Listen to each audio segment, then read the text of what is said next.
ঢাকা বিশ্ববিদ্যালয় থেকে সরাসরি যুক্ত হচ্ছেন আমাদের সাথে আহমেদ সোহাগ এই বিষয়ে আরো জানাতে। সোহাগ, আপনার কাছ থেকে জেনে নেব যে আজ সারাদিন আসলে কি কি হয়েছে।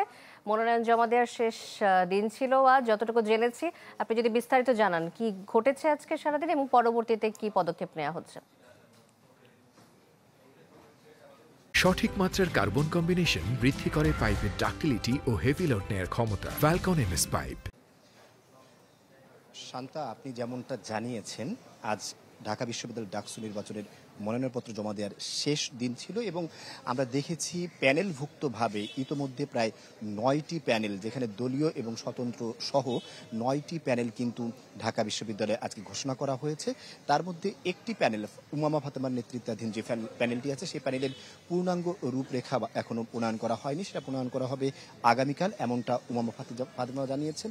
এর বাহিরে কিন্তু আমরা দেখতে পেয়েছি ছাত্রদল তাদের পূর্ণাঙ্গ 27 সদস্য বিশিষ্ট একটি প্যানেল ঘোষণা করেছে। সেখানে আমরা দেখেছি সঞ্জিদা আহমেদ তন্নি নামক ঢাকা বিশ্ববিদ্যালয়ের আহত যে শিক্ষার্থী ছিলেন, তার সম্মানার্থে গবেষণা এবং প্রকাশনা সম্পাদক পদে তাদের কোনো প্রার্থিতা তারা দেননি। ঠিক একই কাজই করেছেন গণতান্ত্রিক ছাত্র সংসদের নেতৃত্বে বৈষম্য বিরোধী শিক্ষার্থী যে প্যানেলটি হয়েছে, সেই প্যানেলও কিন্তু সেই একই কাজ করেছেন। তারাও কিন্তু গবেষণা এবং প্রকাশনা সম্পাদক পদে কোনো মনোনয়নপত্র কাউকে দেননি, প্রার্থিতা দেননি।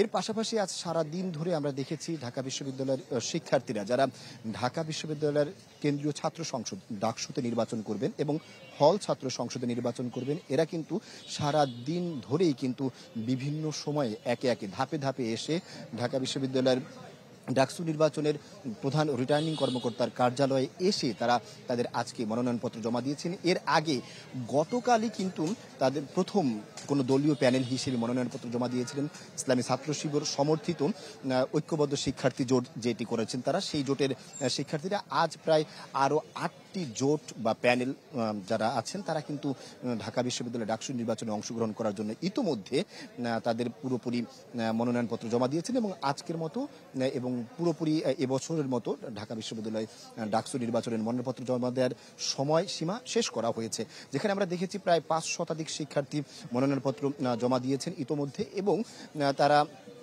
সবাই মনোনয়নপত্র জমা দেওয়ার সাথে সাথে তাদের নিজেদের ইশতেহার এবং ঢাকা বিশ্ববিদ্যালয়ে যে গণতান্ত্রিক প্রক্রিয়া রয়েছে ডাকসু নির্বাচন, সেই ধারাবাহিকতা রাখা, রাষ্ট্রীয় নেতৃত্ব গঠনে ঢাকা বিশ্ববিদ্যালয়ের ডাকসুর ভূমিকা, এই সকল বিষয়গুলোকে তারা ধারাবাহিক রাখার জন্য, ডাকসু নির্বাচনকে ধারাবাহিক করার জন্য তারা দাবি জানিয়েছেন। পাশাপাশি শিক্ষার্থীদেরকে বিভিন্ন আশ্বাস তারা দিয়েছেন, প্রতিশ্রুতি দিয়েছেন, সেগুলো নির্বাচিত হলে তারা বাস্তবায়ন করবেন, এমনটাই তারা জানিয়েছেন।